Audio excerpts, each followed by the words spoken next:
Bob and I have been business partners for 25 years, but Coast has been for 20 under multiple names. For Bob and I, we're kind of like accidental business partners, which is really great because it's been amazing.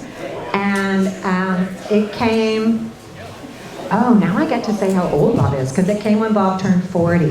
And he wrote, so those of you that know, Deep Cove Kayak was started by my mother, Ingrid, which I'm going to jump back and forth in history a little bit, but I'm just going to give Ingrid a shout out that she wanted a canoe and kind of ended up with all of this. Instead, she bought a canoe rental business and she grew it, we grew it, and look at this thing that she would never have imagined and that she would be so proud of and always says she's so proud of. So just to give a shout out to the OG Ingrid who did that, those canoes. She's so proud of all of us and all of you. So, and she often tells me, so I forget to share it with you. And then Bob and I became partners and kind of just scrambled a little bit. And then I'm going to get him to tell the story about how this place started. But most of you, or almost all of you, know that not only do we have Deep Cove Kayak and Coast Outdoors, and more recently Jericho Beach Kayak and Deep Cove Collective, our baby retail, and Kate's Park Paddling Center, which then allows me to say thank you to our Tsleil-Waututh partners and thank you for all of us being able to play and recreate on the lands of the Squamish, the Tsleil-Waututh, and Musqueam. And in the journey of our business, more recently, we went through a social purpose journey, and it's totally showing here. We went through this thing of figuring out why we do what we do, and it's inspiring deeper connections to the outdoors and one another. So this is like thank you. This is what we do, and we're doing the right thing, from little tiny generations to the older generations. So thank you on that. I'm going to bring Bob up to talk about how this thing started. Hi everybody, how you guys doing? It's good to see you here. There's so many nice faces and colleagues and co-workers and customers, and it's great. I'm kind of feeling overwhelmed. But 20 years, the thing is that when we do things, it's not really necessarily a good business decision or makes any sense at all. This is one of those places, and had lots of fun here in the years. The big parties till I remember having a bonfire out here in the middle of the parking lot at 4 a.m. With a band and music going, and it was really great. We were cranking the music and going down the street. We can hear it all the way down here. This is awesome. No one's complaining. So lots of fun. We had fixie bike races around Canadian Tire, and no one got lost skin or anything. It was great.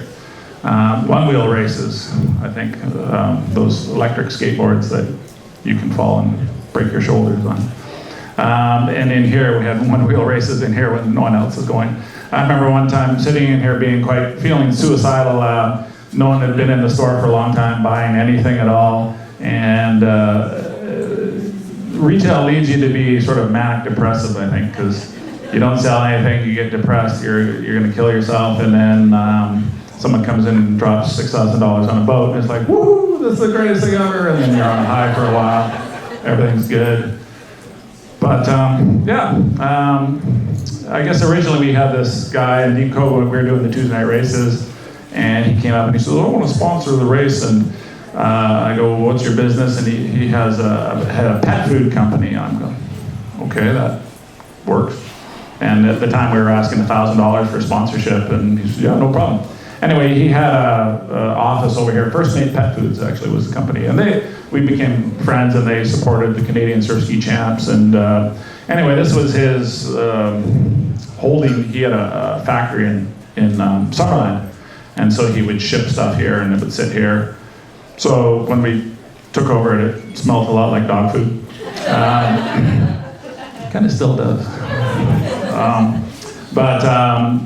We had a dragon boat, and we were just getting into dragon boating, and we had to fix it up, and I brought it in here, and we were working on it to try and fix it up, and people kept coming in, And he had moved his factory, so he didn't need the space. And so he said, I'll sublet it to you. And initially I said no, and then he said he sublet it, but then that fell through. And then anyway, we got in here, and we were just selling kayaks. And then we started cross-country. That was the kayak shop, right? The kayak shop. Kind of track the history. Yeah. Kayak shop. Yeah. Then we decided to sell cross-country skis because my kids were ski racing and I needed cheap skis. Another logical, well-thought-out training plan.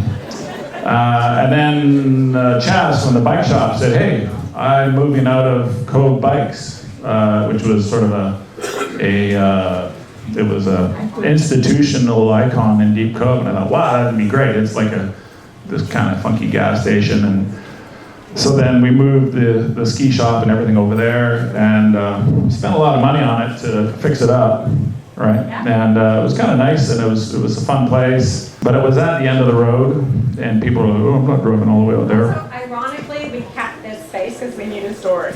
Yeah, we stayed here. Yeah, and then the owners, they said, oh yeah, we'll never sell. You can have this for the rest of your lives, eternity, and that's why we put all the money into it. And then a few years later, he got sick and his wife got sick, and yeah, we're selling. Oh, great. And so then we moved back here, which was actually better because this is a nice central location. Yeah, and those benches and things like that, we rescued all the wood from the torn down, like it was a crazy, I won't say the other word, project. But we did rescue all the beams. So some of the benches and things in here are originally from the Deep Cove Bike Shop. Yeah. remember 60 that Easter weekend crazy thing. 27 foot, Yeah, 3 by 12, say that wood. first growth, Yeah. Douglas fir. 60 pieces. That was a lot. Yeah. Yeah, it was good though. So, yeah, and so then, we still called ourselves Deep Cove Outdoors, actually, when we moved there, and then everybody's going, well, we don't go to Deep Cove, but then we changed it to Coast Outdoors, and then here we are. And, I mean, what's kept the place going is the amazing staff here. Originally it was Chris Nagel ran the place. Vivian was Chris's first hire. Where's Viv? Vivian was our manager. She worked into being our manager, and then now she's our buyer. And then anyway, then we dragged Kim Hanula. I don't know if she's here, but she was the manager for a bit. And then Chris Wilson at the same time. I don't know. So all could be confusing. And then anyway, then we dragged Brown over here, who kicking and screaming. I always like to say, I don't like retail. I don't like doing this. I'd rather work at the beach. It's cool down there. I don't want to. Anyway, he's awesome, and he does a really great job. And you guys, everybody here has probably been serviced by Bram or had you help. And anyways, way in the back. And I don't know, I see Dion worked here for a bit, and bunch of stuff. Amy is here, Corey Longeway. Where's Corey? Amy. And a few of you guys might. Who else? Nolan is here? Oh, there you are. Rupert is here too. And Carly spent some time here. You guys probably had to deal with Carly. If you were out of line at a Tuesday night race, she would have given you grief about something. Yeah. Anyway, I'm going to cut it short here. And I mean, a lot of you guys have been great customers. You're like family. We like helping you guys out on your adventures, and surf ski paddlers and cross-country skiers and paddle boarders, and it's been a great community. We love doing what we do here, and you guys are why we love doing it. Eh? Anyway, thanks a lot. Thanks for coming out. Enjoy a beer, and we'll talk.